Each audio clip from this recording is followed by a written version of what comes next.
Before we begin, don't forget to like this video and subscribe to the channel so you don't miss new stories. Have you noticed that when we talk about pirates, about the same thing pops up in my head?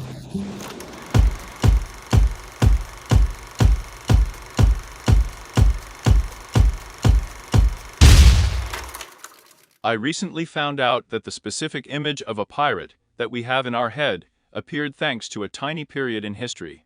That is, well, literally, this is only 10 years old, at the beginning of the 18th century.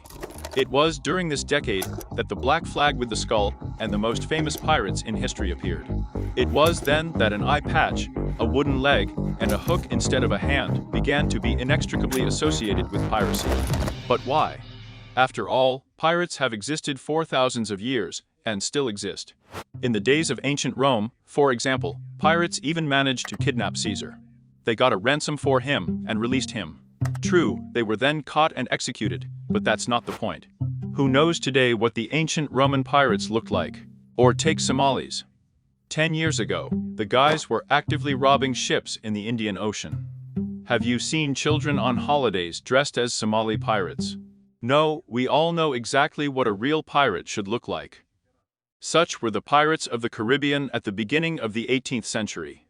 Since then, a generation of people, including you and me, perceive pirates only in this way. But what was so special about the pirates of the Caribbean at that time? Why didn't they ever bury the treasure? What the black flag really meant? In this video, we will talk about what was the life and death of a real pirate of the Caribbean. By the way, spoiler, there were a lot of gatekeepers.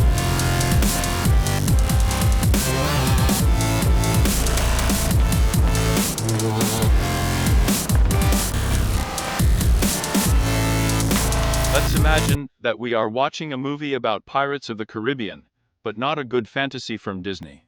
But such a realistic movie 18+ with blood, violence and rock and roll. Because that's how it really was. True story. So 1716th year. There is a decade ahead that historians will call the golden age of piracy. Of course, this could not happen in one moment. Here's a short backstory. Since the 16th century, the Caribbean islands and the coast of America have become the epicenter of a trading empire, linking Europe, Africa, and America. Merchant ships transported sugar, tobacco, coffee, precious metals, and slaves. All this generated huge profits for the 5 leading colonial powers of the time: England, France, Holland, Spain, and Portugal. Trade exploded, followed by pirates. By the 20s of the 18th century, piracy reaches its peak. The generation of pirates of that decade staged a real-world crisis. According to rough estimates, the total number of pirates in the world at that time was 5,000. Never in history, neither before nor after, has their number been greater. Those 5 leading trading powers suffered the most from the heyday of piracy. Of course, the authorities did not sit idly by and took decisive action. First of all, piracy has become one of the main crimes. Moreover, the court had no choice like from 5 to 15 years. No. The only possible punishment was the death penalty. The authorities tried to make each verdict as loud as possible, and gathered as many people as possible for it. The port was often chosen as a place for such shows. It is no coincidence that there were many sailors there, and it was to them that the authorities tried to convey a simple message. If you try to do something like that, you will be hanged. Many sailors sympathized with pirates, and it was representatives of this profession who most often replenished the crews of ships with a black flag. That is, the sailors knew that they would eventually be caught and hanged, and they still became pirates. It seems where the logic is. Surely some of you thought that they were just greedy and wanted treasures. But this is far from the truth. Most pirates did not earn a fortune and did not bury it somewhere on a distant island. In order to understand why many sailors, and often very good and experienced sailors, became pirates, let's look at what the life of an ordinary sailor was like at the beginning of the 18th century. He was a young man in the region of 27 years old, of far low origin. He had three potential jobs: a merchant warship or a ship carrying slaves. It's hard to realize today, but at that time the ship was a super technology. Cooler than space rockets these days. At the beginning of the 18th century, ships could carry hundreds of tons of cargo from one continent to another. In addition, there were several dozen guns on them. It was such ships that were the main tool for the development of world capitalism. England, France, Holland, Spain, and Portugal had the most impressive fleet at that time and were the world's superpowers. But the life of an ordinary sailor who managed this super technology was incredibly difficult. First of all, its long journeys, its low wages, and bad food. That is, the sailors even had a joke back then that their food could run. And it was difficult to keep the provisions fresh on a long voyage. They did not have refrigerators, respectively. The food quickly deteriorated, and all sorts of creatures started up in it. In addition, there was a severe discipline. Beatings were a common practice of maintaining order. A special whip was used for punishment. This is the so-called nine-tailed cat. It was made of ship ropes, the handle and 9 tails, at the end of which there are special knots. On impact, these nodules tore out part of the skin. The whole crew was taken on deck and publicly punished the sailor for this or that violation of discipline. Hundreds of lashes, or even 1,000, if it was about something serious, like an attempt at rebellion. Not everyone survived such punishments. In general, the mortality rate among the sailors was very high. Sailors died young. On average, the professional life of a sailor of that time was short, 7 to 8 years on the ship. 7 to 8 years before he dies in battle, or from beatings, or catches a disease like malaria. That is why many sailors willingly went over to the side of pirates. Life on a pirate ship was arranged in a completely different way. This is Bartolomeo Roberts, or Black Bart, one of the main rock stars of the golden age of piracy. Together with his team, in just a few years, he robbed more than 400 merchant ships. Thanks to him, we know today how life was arranged on a pirate ship. Most of the pirates preferred small maneuverable ships. There was a crew of 80 people and 10 guns placed there. This was more than enough to attack and loot merchant ships. Attacking warships in such a situation was unwise. Only superstars like Bartolomeo Roberts could afford it.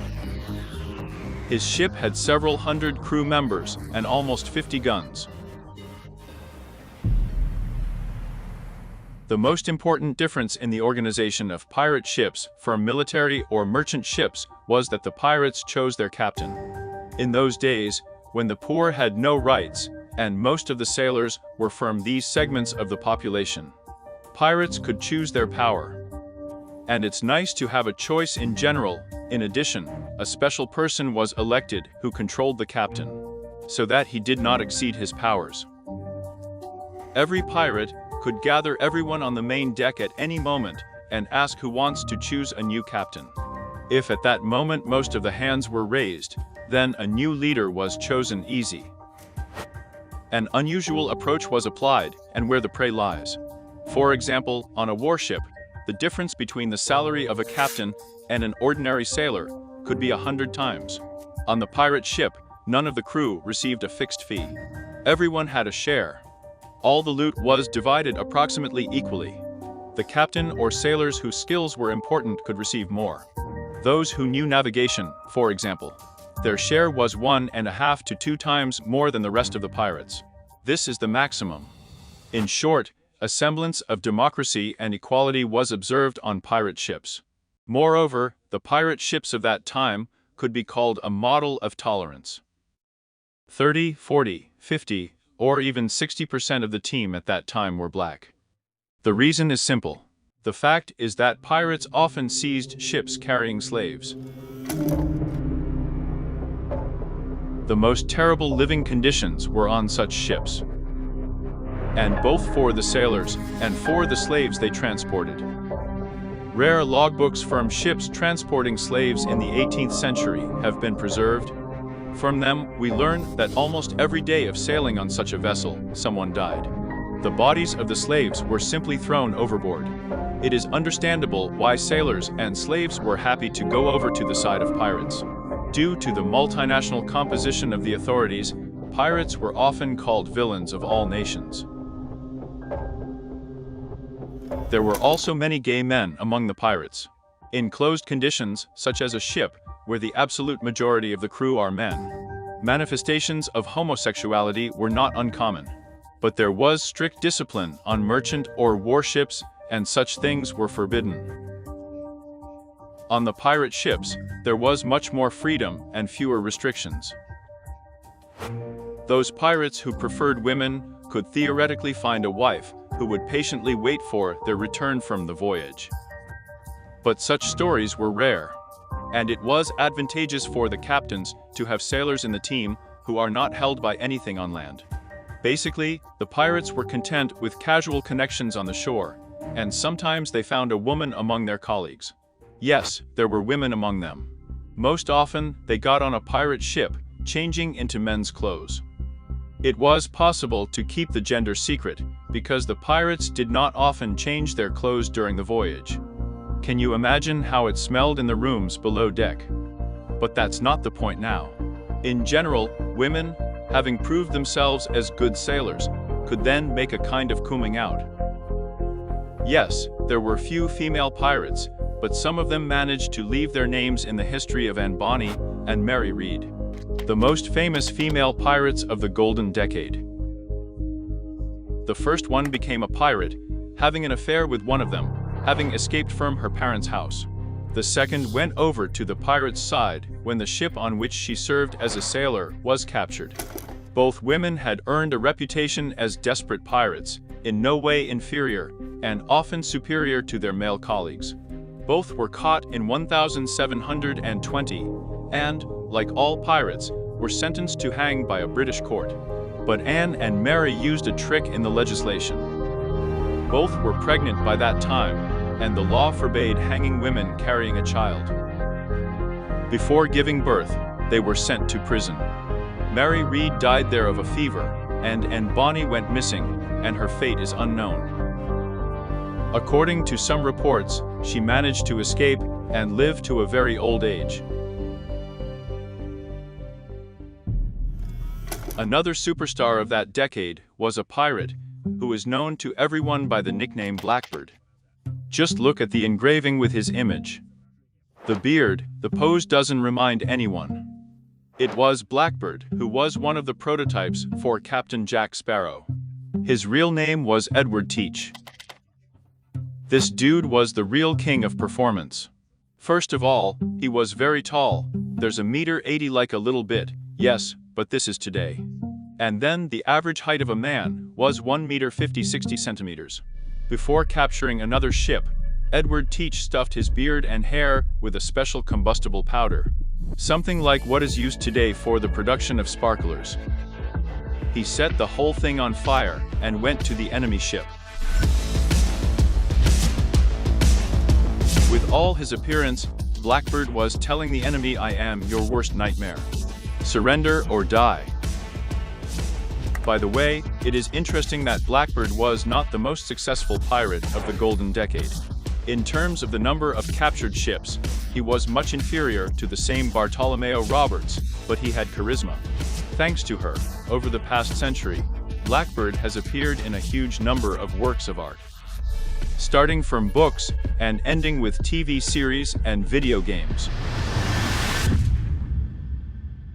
Blackbeard, like other pirates, used another way of intimidating enemies, the black flag. Anyone on the planet knows that a black flag with a skull and bones is a symbol of pirates.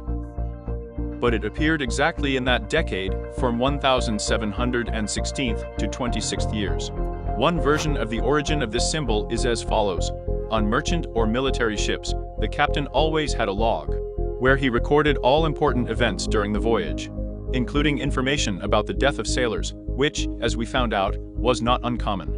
So the information about the sailor's death was short in this magazine.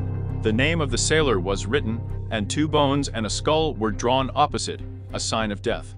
That is, a kind of 2 bones and a skull on a black flag. It was like a metaphor for the death of a sailor when he transferred to a pirate ship. And for the pirates' opponents, it was still the same strong message: surrender or die. Pirates have not always been humane and kind to their opponents. Yes, many released the captured vessels together with the crew after they took everything of value from the ship. There were many stories of people who had been in pirate captivity in the newspapers of that time. But among the captains there were also those who brutally killed the prisoners. By the way, the skull and bones are not the only variant of the pirate flag. There were several dozen of them. Each pirate ship chose its own design. But all of them had repeating symbols on them: a skull, a skeleton, bones, sabers. Another important detail that was found on many flags is an hourglass. They meant limited time. The pirates understood that their life was very short, no longer than that of an ordinary sailor of that time, and perhaps even less. The authorities of different countries actively caught pirates and executed them. Illnesses and serious injuries were a familiar routine, so the image of a pirate often features a wooden leg, a hook instead of an arm, or an eye patch. There is a theory that pirates could use these blindfolds to adapt their vision when they descended from a brightly lit deck into a dark room inside the ship. That is, they simply removed the blindfold and could immediately see in the dark without wasting time on adaptation. And it really works. Just check at home, close one eye literally for a minute, being in a brightly lit room. Then go into the dark room. First examine everything with the eye that was open, and then open the second eye and you will see a lot more details. That is, yes, this theory has a place to be, but most likely most pirates still had a bandage as a result of injury. And here's why. Just imagine an attack by 2 ships. The ships approach side by side and start firing guns. The cannonball crashes into the wooden hull of the ship at high speed. Sharp fragments of various sizes are flying everywhere, including falling into the bodies on board. This fully explains why many pirates had injuries, and yet, given all the shortcomings, many sailors became pirates, knowing full well that their lives were short and dangerous. They chose freedom. In other words, perhaps this is the main reason why for many centuries to come, it is these pirates, it is the pirates of this decade, that have become such major symbols. It was a real rock and roll, and the pirates of that time were real rock stars. They were challenging the system. They lived as they wanted. They arranged a semblance of democracy on their ship. They died young and free. That is, the poor segments of the population admired them. The aristocracy tried to suppress and destroy them. That is why the treasure buried by pirates is nothing but a myth. First of all, there is no documentary evidence for this. And secondly, what's the point of accumulating if your life is short anyway? Therefore, the pirates tried to spend everything when they went ashore after sailing. The authorities of the countries also did not sit idly by. Their actions to capture the pirates were bearing fruit. The Golden Age quickly came to an end, and by the middle of the 1720s, most of the famous pirates were killed or executed. At the same time, an important book called The History of Robberies and Murders Committed by the Most Famous Pirates was published. It was in this book that the life of the most important pirates of the Golden Age was described in detail for the first time. Subsequently, this work was used by many writers, screenwriters, and other creative workers, which, of course, influenced the way they portrayed pirates in their books and films, and from there the typical image of a pirate fell directly into our heads starting from childhood. Great respect if you have watched the video up to this point. Subscribe to the channel, I'll do something else interesting, and see you in the next video.